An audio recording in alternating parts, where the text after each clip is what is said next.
I suppose you can all see the presentation now. Yes, we can see it Okay, clearly. let's start. So we're gonna talk about today about IP for startups in short, or how we can help you in your startup to identify your intellectual property, how to protect it properly, and how it can bring additional value to your business or to your startup. So first of all, let me introduce myself. Thank you again, Anastasios, for the kind words. Hello and Kalimera or Kalispera from my side. I'm, as you already know, Gogo Rafilofski, and I'm the operational director of CU Tech Park, which is a university-based technology park here in North Macedonia, operating in two cities, actually Skopje and Tetovo. And what we do is we actually help entrepreneurs and startups to reach out their maximum potential. I have a successful career in managing startup centers, incubators, accelerators through the whole country, and I'm very passionate mentor and consultant for these technology-driven or tech businesses. We have supported more than 30 businesses so far, created more than 150 new tech jobs here in our country. And actually, I have built a portfolio of a good IP consultant because my background also includes LLM in intellectual property with a special emphasis or on trademark and valuations. So yeah, without further ado, we can jump start to the IP protection. So what are we going to talk about today? Is actually we're going to talk about why is it important for entrepreneurs and startups and SMEs in general, the importance of intellectual property and how can they disrupt any industry with it. So we're going to talk about trademarks, we're going to talk about patents, industrial designs, copyright also, geographical marks, trade secrets, but we're also going to talk about the protection of benefits, the business processes of IP rights, the technology transfer itself, and e-trade or international protection, or how you can finance and evaluate various kind of IP. Of course, you can find more info on YPO International, on EU patent, on your national, let's say, provider for IP services and different stakeholders in the startup ecosystem. But of course, you can also benefit by more interest in reading about blogs, internationalization or startups. So let me start with two questions. The first question is, why should we protect our IP? And the second question is how we can protect this in the most straightforward and efficient way. Why should we protect our IP? Because it creates value. It creates value on the market and creates value for both your customers and your clients. But also it gives you a temporary monopoly on the market in order to monetize what you've done in R&D, in research, in development, on any kind of innovation process or a new service or a new product that you bring on the market. And how can you protect it? Many of the startups think that it's a legal thing and that you should do it one time only and then forget about it, sitting in a drawer on some sort of desk. No, actually you can start by pinpointing or creating a strategy of what is important for you and your business, and try to make first baby steps towards protecting it. So the first thing is identify, okay, what is the most important for me and for my kind of business, and then work on it as you go, as your startup grows, as your business grows. So let's start with the intellectual property basics. So basically, IP or intellectual property refers to the creations of the human mind, such as inventions, literature, artistic works, designs or symbols, names and images used in everyday life and in everyday comments. This definition is specific, and I like it very much because it emphasizes the creations of the human mind and intellect. So basically, what a human mind can imagine and create and deliver actually can be protected and can be put into business sense on the market to be innovative and to be creative at the same time. The intellectual property system nowadays, it's divided into subcategories. So basically, it's industrial property and copyrights. Industrial property are basically items or let's say areas of innovations that are more appropriate with the industrial innovation and with larger companies and with larger businesses. And copyrights are more on the individual side of the authors, of the small inventors, of the small entrepreneurs. But in real life, these are tanged together. So basically, you cannot have a clear line what is industrial property and what are the copyrights. They're pretty much two parts of the same IP system. So, for example, if you have a mobile phone or a mobile device, which most of us does in nowadays, you can have a various layers of IP protection on the same product or our same service. So, for example, if you took our mobile phones, you have various layers of protecting your IP via different forms. For example, the operational system or the interface of the mobile phone will be protected by patent. The software, the pictures, the ringtone, the startup sound, it can all be protected by copyright. The shape of the phone, or let's say the exterior, the design of the icons, the design of the buttons, can also be protected by industrial design. The label, of course, distinguishing or the brand distinguishing the product from the competitors, it's of course a trademark, so it can be protected by trademark. And some undisclosure parts of the software can be also protected by trade secret. So basically, you have in a simple product that we use every day in our lives, you can have various forms of protecting your IP or your intellectual property. So we're gonna start simply by talking about trademarks and what are trademarks. So the trademark is the exclusive industrial property right which distinguishes the products and services from one competitor from the rest of it, competitors on the market. So basically, we all know what a trademark is. It's a kind of legal protection of the brand itself. So the main functions of the trademarks will be the guarantee functions, the control function, the advertisement functions. I can see that advertisement function is pretty much self-explanatory and mostly relevant to startups. But also they have origin function or product function. It also has the distinctive function and competition function.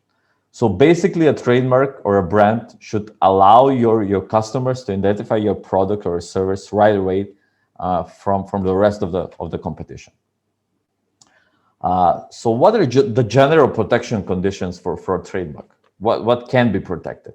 So a sign, a graphic appearance, and self-distinction are the general protection conditions. So basically, if you have a trademark or a brand, if you can express it graphically and it's self-distinctive, so it's not look-alike on something that is already in the market, and it can be represented as a sign, it generally fulfills the criteria of trademark protection. So you can protect pretty much words, letters, numbers, photos, drawings, combination of colors, 3D shapes sometimes, combination or all above mentioned. So basically, you can combine photos, drawings, shapes, colors, words, and letters into creating your own trademark. In different countries, you can protect trademark in different languages, in different fonts, but it's also a country specific. So basically, in some countries, you can only protect in certain languages, while in others you can more have international brand or international letters that you can also protect in your specific country. Most of the startups are mixing the brand and the trademark. So I would just like to emphasize what is a brand and what is a trademark at this point. Actually, a brand is something that you create, and the values that you promote to both your customers and both your clients and partners as some sort of marketing strategy or communication strategy. And the trademark is a big portion of that. The trademark is the legal vehicle that drives this brand forward for you and your business or your startup. So in some cases, the trademark might be 90% of the brand. In some cases, it might be as low as 20 or 30%. But the key thing is the trademark itself is the special vehicle that you drive the brand through your marketing strategy. So if you imagine the brand to be your car, actually the wheel will be your trademark. So the most famous trademarks in 2020 were again this kind of brands or trademarks, and you can see a lot of well-known trademarks in the automotive industry, in the tech industry, in food, in retail, and in every aspect. And a lot of the big companies invest a lot of money, but also energy, but also time and efforts into building their trademark and the brands, because it creates a lot of value for them, and they can easily monetize these investments in their trademark. So let's see now what cannot be registered as a trademark. If it's a generic item, so basically if you're selling apples and your company or your brand, your name is Apple, it's generic and it cannot be registered as that one. If it's a descriptive item, also you cannot register. So for example, if you're a window company and register your trademark as a window, you also it's a descriptive item, so it can be protected. If it's misleading trademark, also it can be protected. So for let's say for a startup that produces let's say products out of wood, but actually the brand is the trademark is steel or steel component, so it's misleading the average consumer. So you cannot have a descriptive or misleading trademark protected by national institutions.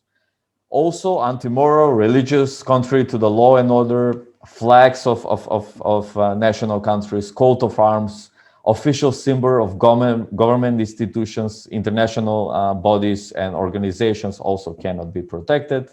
And of course, a trademark which conflicts with another existing trademark actually cannot be protected.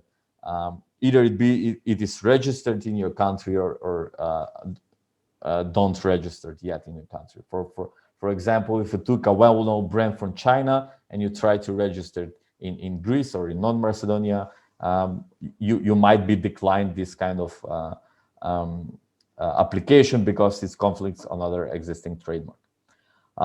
When we're talking about trademark types, you should know that there are also trademark, but also service marks, which is pretty much the same. The service marks emphasizes the service products rather than the physical products of goods and services. But we also have collective and certification mark.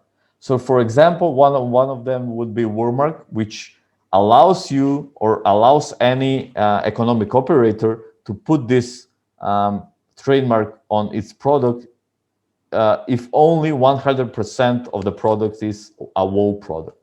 So basically, beside your original trademark, you can also put a collective or a certification mark just as a double label, so the end users can see that you're certifying certain standards towards the industry. The same applies with a CA mark, which ultimately is acronym for Certified Europe. You can have Energy Star for energy efficiency trademark, but also in nowadays we can see more eco-friendly, eco-collective, recycling trademark, which we can also bring additional benefit to the businesses they're attached to. In the in the next slide, we can see a different trademarks on different products. So the first one is Bravo Cafe, the second one is Bravo Juice, and then a laundry, let's say, product, and then a pen or a pencil. We can again see pet food. We can see glasses or sunglasses or frame for glasses, and you can see kitchen products. So basically, you can register a trademark for a certain class of products. So you cannot register your trademark for every product available on Earth. So basically, you can have a Bravo as a brand attached to a juice, or you can have a Bravo as a pencil, or you can have a Bravo to a frame of glasses.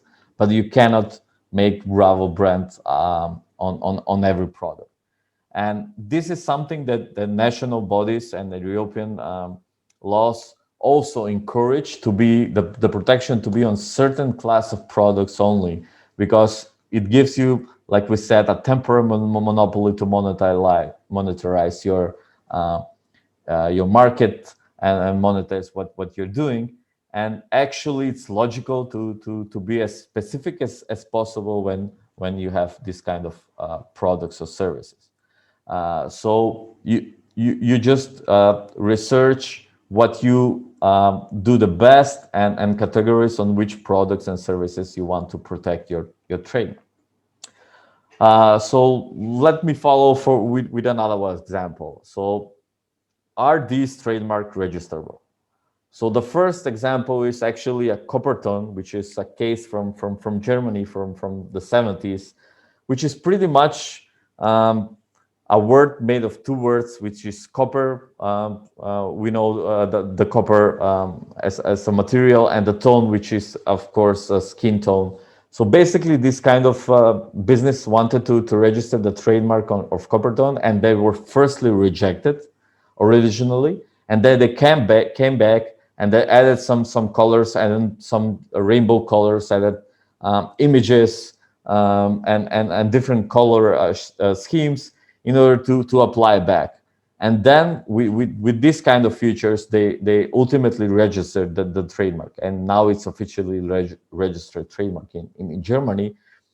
But this is a good scenario with only the one word, or let's say a combination of two words, which are pretty much self-explanatory and pretty much generic, can also bring a strong trademark and a trademark protection case if do it properly. The second example is a hummingbird soda, which will be in this case represented by a drinking can. So in this case, actually, we cannot register the hummingbird soda of the trademark because it's misleading trademark. So the average consumer thinks that you have soda from a hummingbird, which is a type of bird found in nature, and in this case, this would be rejected because of the misleading allegations for the trademark. So you got two scenarios when you on one hand you can have a beautiful product or a service that cannot be protected because it's misleading, but on the other hand you can have a pretty common name or a common phrase that can be also protected if done properly. Let's move now to patents and patent protection. So what is a patent? A patent is the exclusive subjective right that protects the titular in all forms of economic exploration of his or her invention. So basically, a patent is any kind of intellectual good that brings a technical solution to a technical problem for all areas of technology. Basically, you can invent something that is intellectual good, and it brings a technical solution to a technical problem, and it can be in all areas of the technology or our everyday living.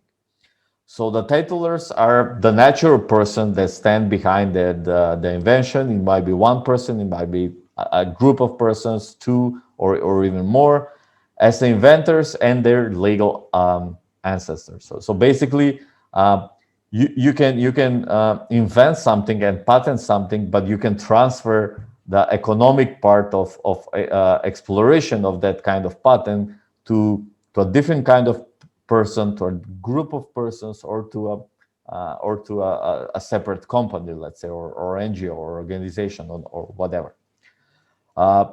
So basically, is the new product patentable? So how do we know?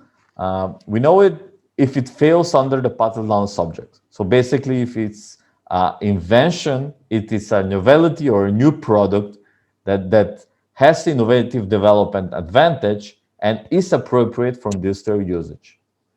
So basically, it has to be invention. It has to be new or novelty, not everyday new invention, but something that it's not well known in the industry of nowadays, and something that is breakthrough in the new technology or technological development. And of course, the most common is the appropriate for industrial usage. This is you cannot invent something by itself, so just to have a patent or just to have a novelty, but it has to have appropriate usage in real industry and everyday life. So basically, if we invent a paper to mobile machine, it cannot be patented because it doesn't do anything. It doesn't have industrial usage in real life scenario. And of course, why patent it? We all know the benefits, but I'll mention some of them. You get a strong market position. You get high return on investments for patents, because it guarantees you in a certain time frame that only you can monetize this kind of assets and this kind of invention. It gives you the possibility of selling or licensing the invention, so you can give others temporarily or exclusive or non-exclusive permits to use and to utilize your invention. But it also increased negotiation power of your company, being both to partners and to investors, and it brings value to your business and to your business processes. And of course, it brings a positive image to your business, and it combines very well with advertisement, with promotion materials, PR, but also as in trademark and other aspects of your business. NASA nowadays has in their space missions has more than 6,500 let's say patents on any device that they patent actually. And on the other hand, a German car manufacturer in the recent model had more than 9,600 patents. So the big companies are pretty much aware of the game of the IP protection, and they're just not patenting stuff, but they also see the innovation and the drive-through and the technology-driven that can also give them competitive advantage at the same time, but also ban their direct competition or their direct competitors for let's say inventing something similar or something very unique, or something that can boost their innovation on the general market. So they're pretty much having a strong strategy on patenting and what it brings to the table for them. And this is another example, and it's now maybe relevant more than ever with the pandemic. So the question is, do you think a medical treatment can be patentable? So basically, the answer to this will be yes. If it's with human intervened, it can be patentable. So in general, you cannot patent something that is already in the nature. So like some extract from a plant or a tree, or you cannot patent a thunderbolt, let's say, because it's already has in the nature. So it will be very wrong if someone given the opportunity to use for his or her business only this kind of opportunities. But if you make some sort of, let's say, process, some sort of extract from a nature, and then you add a medical component to it, or a research or an enzyme, so actually you can't patent a medical treatment. So this is kind of you put your effort to it, you put your R&D and the effects, and if it's bring a health and prosperity to the general public, yes, you can patent it. This was also the case of the polio vaccines back in the days, but the invention of the polio vaccines didn't actually patent, so everybody got free access to the polio vaccine. Now we're going to talk about the key features of industrial design. So the industrial design is the right of industrial ownership which protects a new form of an object, a painting, a sketching, drawing, a contour, or a certain composition of colors and their combination. Let's simplify this. These are two types of industrial design: 2D industrial design and 3D industrial design products. So in 2D industrial design, it is a muster of a new form or a graphics applied to a product.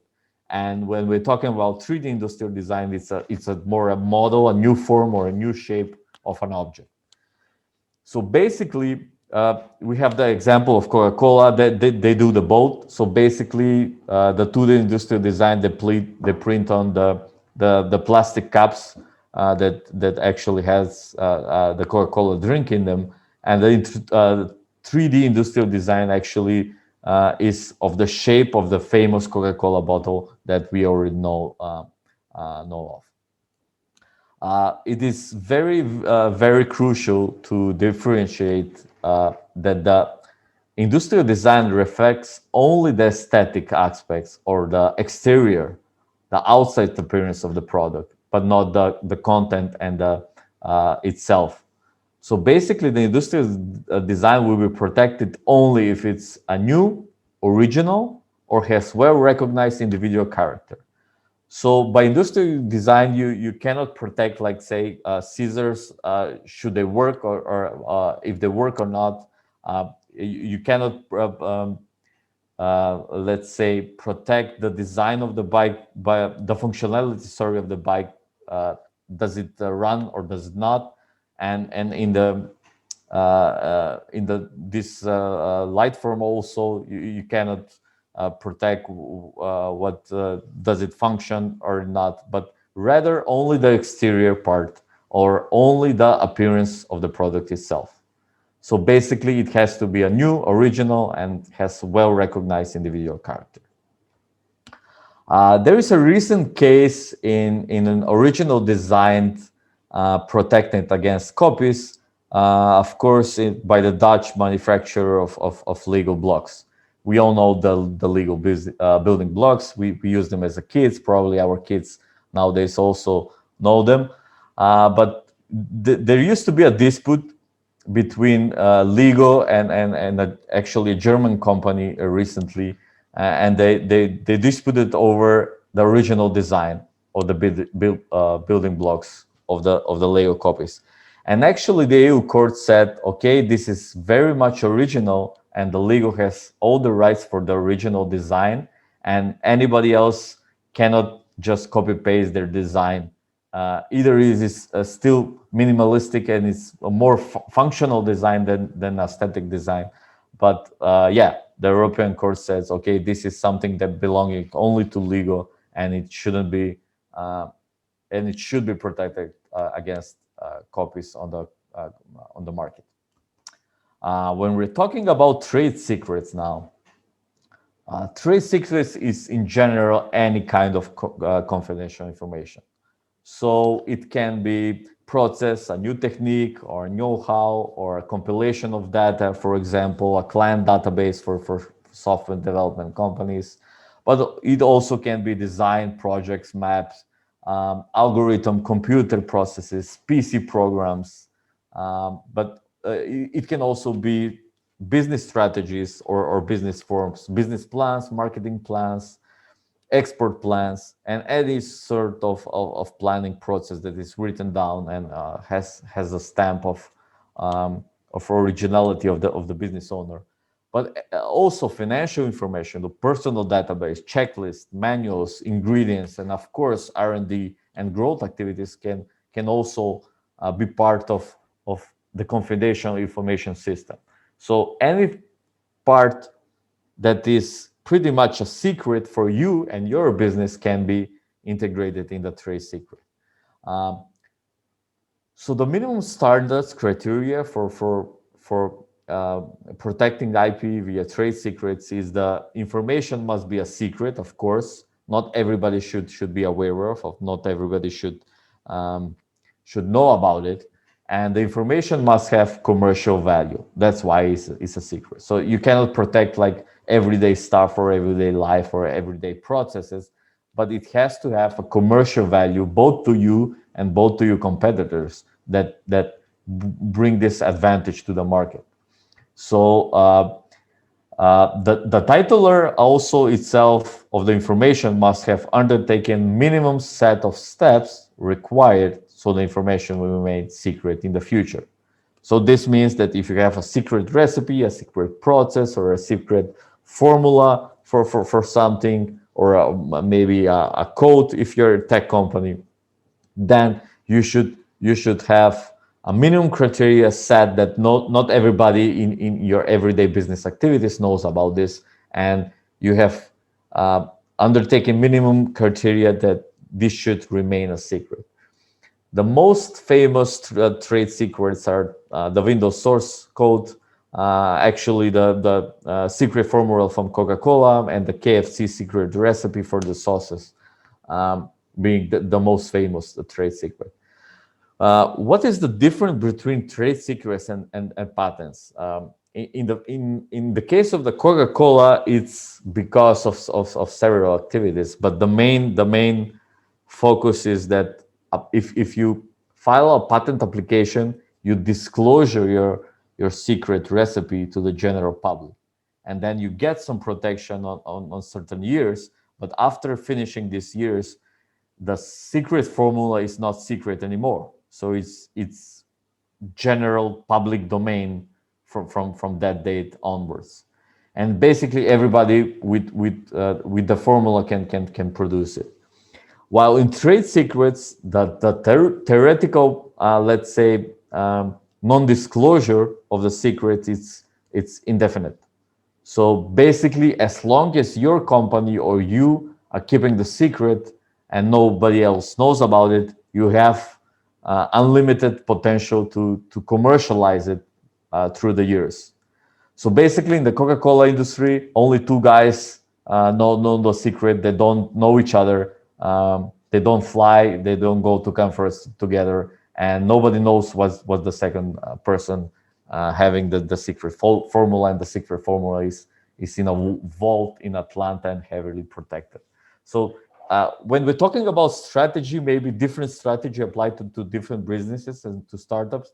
Just see what's the best case scenario for you and how you can best have the strategy to best protect your own IP rights.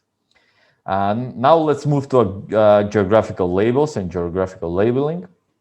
So basically, pretty much good examples are the champagne example, of course, the Greek yogurt, Havana cigarette. A good example from here, from North Macedonia, is the famous stavče gravče dish, of course, ouzo, and Greek feta cheese being the most famous. So basically, the champagne, we all know what a champagne is. The champagne is actually the geographical area where in France when these wines are produced. So the generic item of this product is bubbly wine, but the champagne as its geographical label or geographical name is most famous for. It's also for Havana. It's also for Greek yogurt and for Greek feta cheese. So basically, they're made in a specific way on a specific geographic or a territory. The geographical labels are actually divided pretty much in EU into geographical indication, which means where are they made, the actual location where they're made, and the designation of origin, which is what is their origin. So basically, the first one is mostly for food industry and food products, and the second is mostly for what is their origin of the process of assembling them together at a certain time and territory. So basically, let's say in Greece you have different components. Someone from the island, someone from Thessaloniki, something from Athens maybe. But if they're all assembled in let's say in Kilkis, then this is the origin. And a good example is the vines of Macedonia, which is used by both our countries. But again, the vines of Macedonia is pretty much a Greek geographic label, because you also have this Macedonia territory or province, and actually we don't have. So our wines will be Povardarie, will be Pelagonia, will be maybe Pollock region, but again the wines from Macedonia can be only by Greek wines. And in our case, it's the famous Macedonian Ivar, which is homemade paprika, and we sell it as a delicatessen or sometimes as a main dish towards the food industry. When we're talking about copyright, now we will get down into a copyright protection. These in general are the rights of intellectual creations in the field of literature, art, and science. So a copyright creation is actually individual intellectual right or a creation form in any fields of literature, science, art, and any other areas of creativity regarding the item, the process, or the form of expression. For copyright, this is most commonly mistaken that a copyright can be anything, but actually it has, if it fails to copyright protection, actually it has to be put on some sort of material, let's say, surface. So basically, material surface can be a piece of paper or a hard surface like wood or something, or steel. But it also can be a digital material like CD, like USB, or some sort of digital platform that you can express yourself. And the characteristics are mainly it has original and or individual rights. It is the promotion of the emotional values of the author and their perspective and their views of a certain issue, and they're generally protected from the moment of their creation. So basically, if you write a business plan, or if you write a poem, or if you write a source code, the moment you create it, the moment you ended your creation, it's automatically protected. So you don't have to file a protection or a application or for copyright anywhere in the world.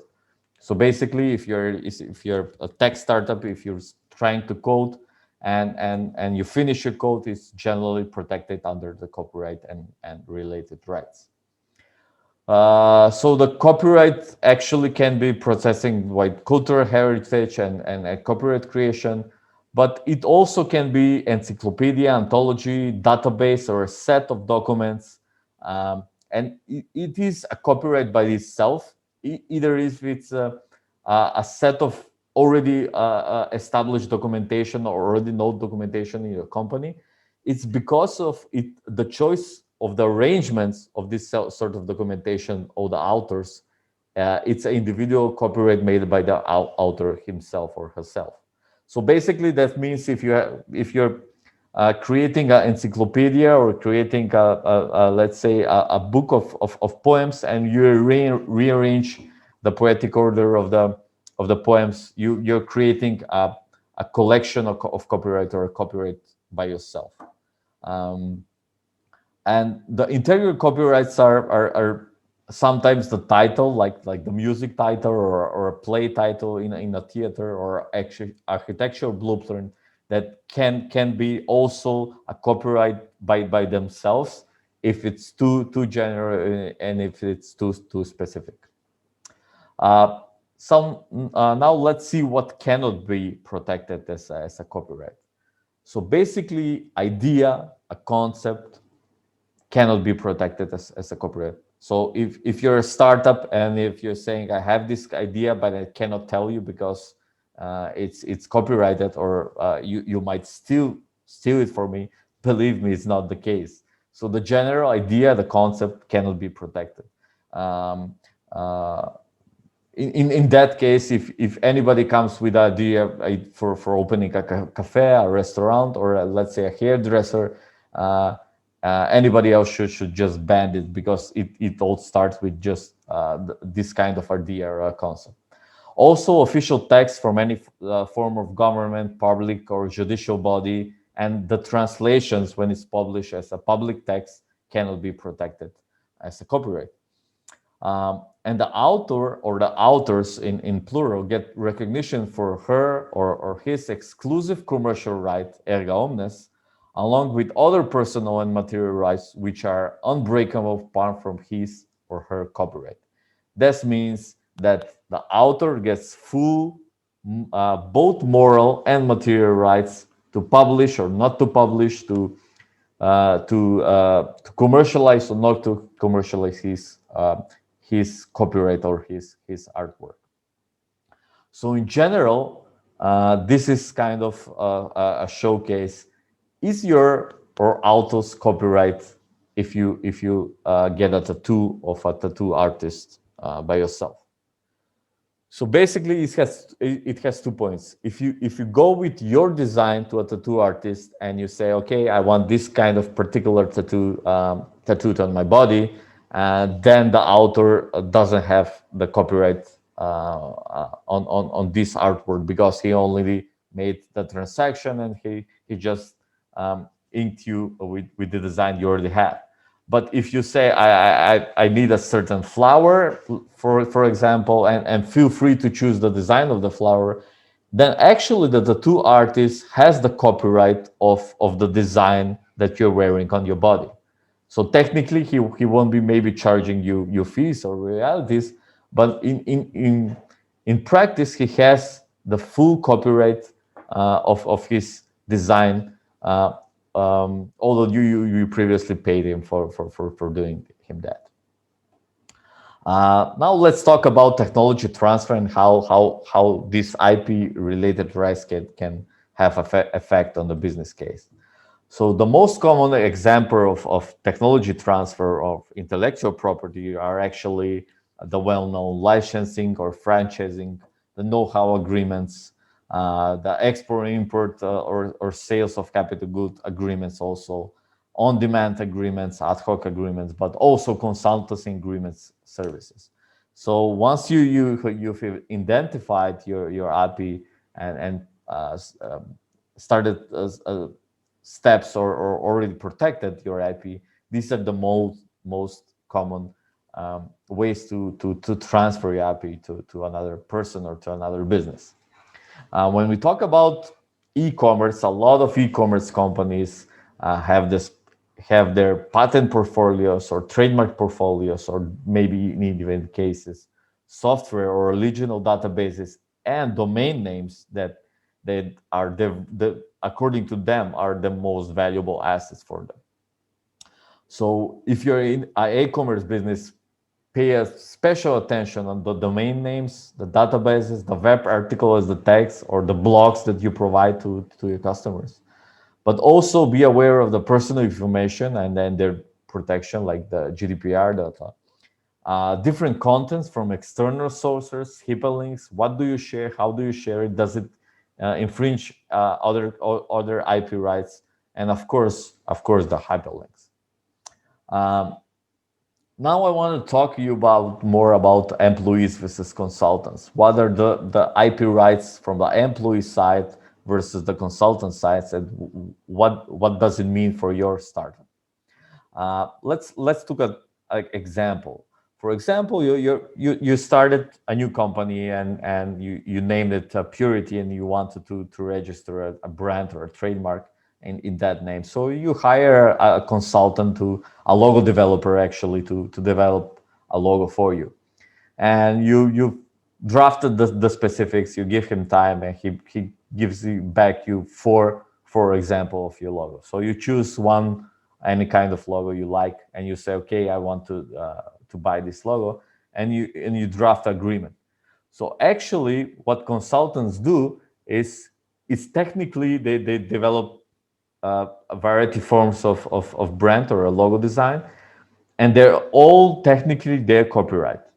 but they transfer you just to transfer you the rights to commercialize only one logo or only one design, and you sign up a contract.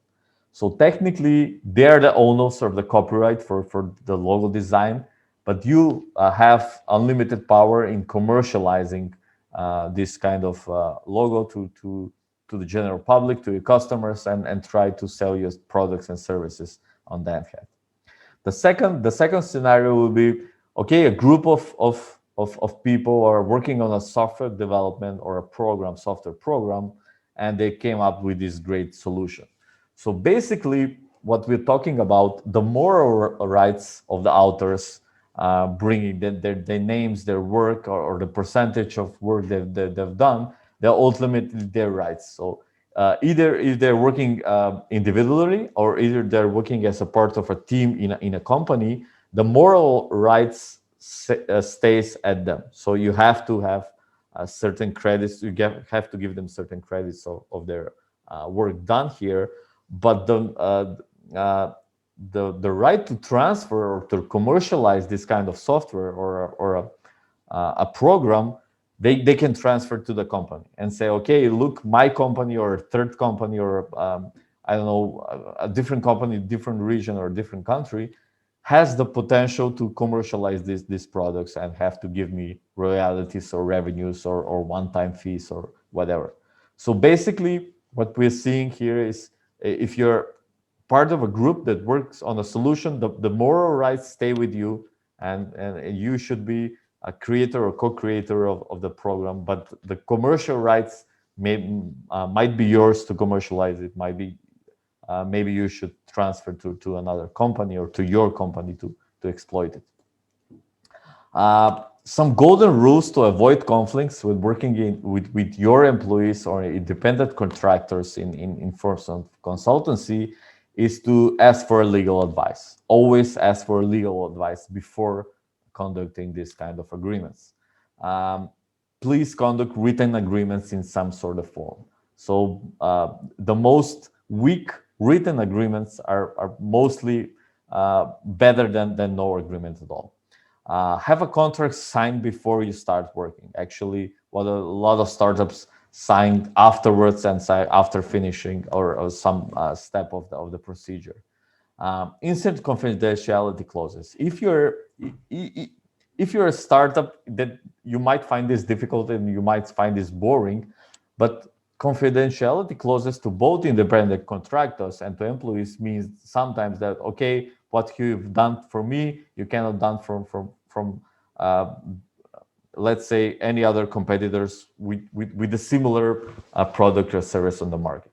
Have internal procedures or regulations or manuals ready. Even us, we consider ourselves as a small company here. We have some sort of internal procedures and regulation, what employees and consultants should or should not be doing regarding our business process. It cannot be something fancy or something too elaborate, but a one pager or two page it generally does the work. And be careful when you do your R&D and who you do your R&D with. So basically, either this can be a consultant or a separate company. Please do provide a background check for them. The business aspects of IP. So in the past, in the pre-industrial era, the workforce was the most the most common aspect of an asset of any business. The capital and the knowledge, both of them being a small part or a small particle of what used to be a business in the pre-industrial era. And when the shift changes in the industrial era, the capital became even more significant, and knowledge become, of course, more relevant, and the workforce became less relevant for any kind of business. And nowadays, in the modern society, which is based on new technology, new innovations, creativeness, and know-how, actually, the knowledge itself is the most valuable asset that you might have in your business. The capital and workflows being only a part of it. So the future of work, back in the 1980s, actually, all the companies around the world had tangible assets like desks, computers, I don't know, office space, furniture, whatever, as their tangible assets, and only 38% were intangible assets, like IP assets. IP assets are a one part of intangible assets, but the forecast is for next year more than 80%. Actually, some statistics say that around 85% of all assets of all businesses in the world will be intangible assets. So any kind of IP related assets, but also something that you cannot touch, smell, see, or sell, could be your most valuable asset to your business. The innovation process itself, um, uh, and the IP needed in each phase can be also self-explanatory. So you can have IP and IP protection in each phases, from idea, concept, from seed stage, startup, and expansion stage in different category. I don't want to go into details on this, but you can have different form of IP needed from different stages while you develop your international startup. And it also good to investors, because investors usually want world-class assets, commercialization opportunities, pure path to markets and to different markets, to different continents and different scenarios.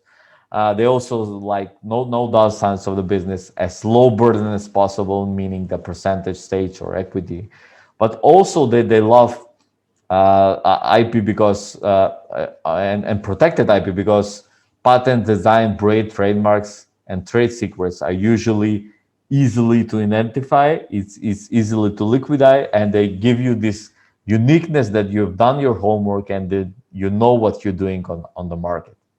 And of course, freedom to play, freedom to operate, both nationally and internationally. Uh, so like we said, you can add value with the IP to every step and each phase of your business. So for example, if you're taking an invention or a patent, you can use useful model, trade secrets, or patents for this kind of protection. You can have copyright. You can have, if you're making a design, you can have industrial design, trademarks, or geographic origin in this phase. In licensing, you can use all IPs as well as is commercialization and marketing activities. Um, when we talk about valuations in the Western countries, and especially in America, the IP valuations are very good assets, and you can also have them as collateral to when negotiating finances. And this is something that will become a common thing in future, in near future. Uh, but nowadays, there are more than 50 different methods of valuation of intangible assets and IP assets as well. The most frequent are 21 variations exactly, but they're all based on three methodologies. And the methodologies are the method of reproduction or recreation. So this means, okay, how easily can one business be replicated from scratch, from zero? So if you have pretty much unique business, pretty unique, let's say, business processes, or not so well, let's say, reproduced processes, that's the more difficult to recreate, and the greater the value is. Um, there is also the method of fair market value, which means, okay, how many similar businesses have been bought or sold at the market, and at what prices, at what cost. This pretty much is similar to what we do every day with our buildings, with our flats, houses, or even cars and automobiles. And the method of future value, actually, or future income, is the most relevant to startups and to investors, because let's face it, your startup may not be worth much nowadays, but the potential of future income uh, can be great or world class. So the, in the case of Walmart versus Amazon, the investors see the big potential in Amazon because it's digital, it's unique, and its business model it can be easily replicated, and it needs time and efforts and some uniqueness to achieve all this. So they're standing a great valuation and a bigger valuation for Amazon rather than Walmart, or they're doing pretty much maybe the same things, but via different methods and via different channels. So let me end my presentation with the key takeaways of this workshop, and that will be learn how you can protect different IP on your business. So don't just focus on, okay, I will protect everything at the right time, or I should protect everything. See what is different and what is unique for your business, what is worth and what brings value to it, and try and learn how you can protect this kind of IP. Also, consider this that IP might be your most valuable business asset. So nowadays, it's not about the chairs, it's not about machines, it's not about the technology, but the kind of IP and uniqueness might be your most valuable business asset in the future. Consider also this, only IP increase their value over time the more you use them. So everything else depreciates. If you buy a new car, if you buy a I don't know, a new land or a new machine, it depreciates over time. But only IP assets increase the value over time the more you use it. So the most famous the trademark is, the more recognizable it is, the most value it will also bring to you and to your business. IPs are highly transferable, so you can sell them, license them, franchise them. You can take royalties, or maybe you can give them for free. So it's up to you. But they are very, very highly transferable. So you can transfer to another person, you can transfer to company, to an NGO, in different markets, on different territories for a certain time frame. You could have exclusivity rights or non-exclusive rights, but it's up to you. But IP are highly transferable assets to any business. Today, almost 80% of all startup value worldwide is generated through IP. That's something that you should also be aware about. Investors love intellectual property because it's unique and it generates extra income for them. They also want IP and they love IP because if anything goes wrong for both you and your business, they can take these assets and transfer them to another company and put them into use in another business. So in terms of liquidation, they can also bring some value out of your business. Protecting IP isn't expensive as you think if you make the right small steps at a certain time.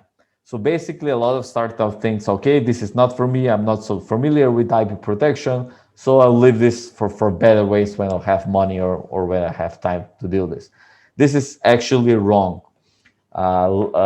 If the most valuable assets are IP assets and they're only increasing value, and 80% of all your assets that you have are IP, so you should generally think about creating an IP strategy.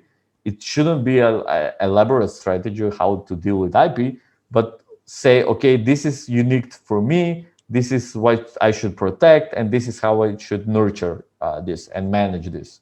So protecting IP isn't expensive and straightforward. Something is very, very cheap or very cost efficient or low cost, but doing the right time at the right pace brings you forward in out of 90% of all your competitors. Don't wait for some lawyer 10 years from now to magically get to know your business and magically solve all your issues for you. So basically, nobody knows your business and your startup and your idea from the start as well as you do. So pay attention. What is most interesting for you and what is most interesting for your business, and unique, and let's say try to be step ahead for your competitors. And finally, grasp your uniqueness and find a way to monetize it the best way you can possible. So this would be my presentation for today. Thank you all, and ευχαριστώ.